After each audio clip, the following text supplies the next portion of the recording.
Hello friends, this video on System of Particles and Rotational Motion part 30 is brought to you by examfear.com. No more fear from exam. In our next section, we will talk about rotational dynamics. So what is dynamics? As soon as we get this term dynamics, we actually study here the cause of motion of objects. So here we don't study about the motion, but we study about the cause of motion. So that means here we give our emphasis on the force and torque acting on different objects, right? So rotational kinematics and rotational dynamics together describe the entire motion of an object, because dynamics will describe the cause of motion and kinematics will describe the motion of the object, right?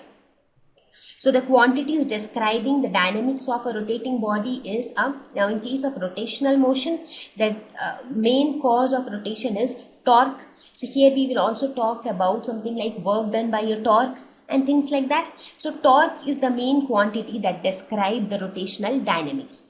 Now let us look at the analogy between the translational motion and rotational motion, and we see how the quantities in rotational dynamics change in case of rotational motion. So in translational motion we have displacement, so rotational motion we have angular displacement. There we have velocity. Here we have angular velocity, there we had acceleration, here we have angular acceleration. So these three things we discussed in case of rotational kinematics. Now in rotational dynamics, as soon as force comes into picture, mass will also come into picture. So mass we have in translational motion, so that is replaced by moment of inertia in rotational motion. There you have force and here you have torque.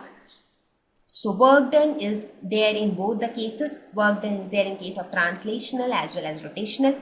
So in case of a translational motion, your work done is given by force into velocity. In case of rotational motion, your work done is given by tau, that is the rotational analog of force, into the angular velocity, right? So here kinetic energy is given by half mv square.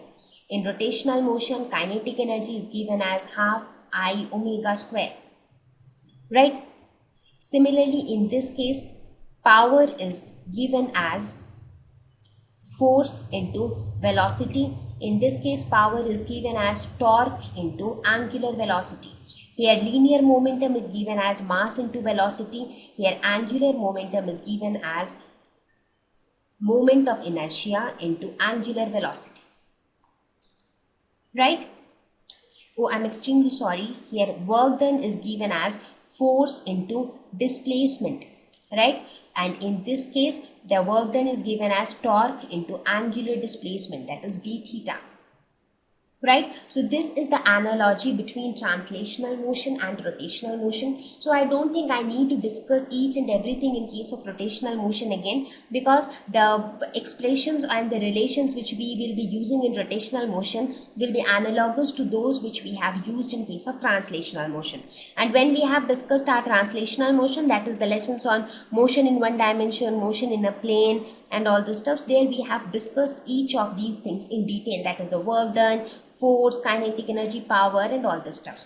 So here, without going into much detail about derivations, we will look at the ways of solving problems. I mean, how do we approach problems in case of rotational motion? Thank you. Please visit examfear.com to watch free educational videos, try free online tests, get the best quality study materials, study from the best tutors and mentors, and much more. Thank you once again.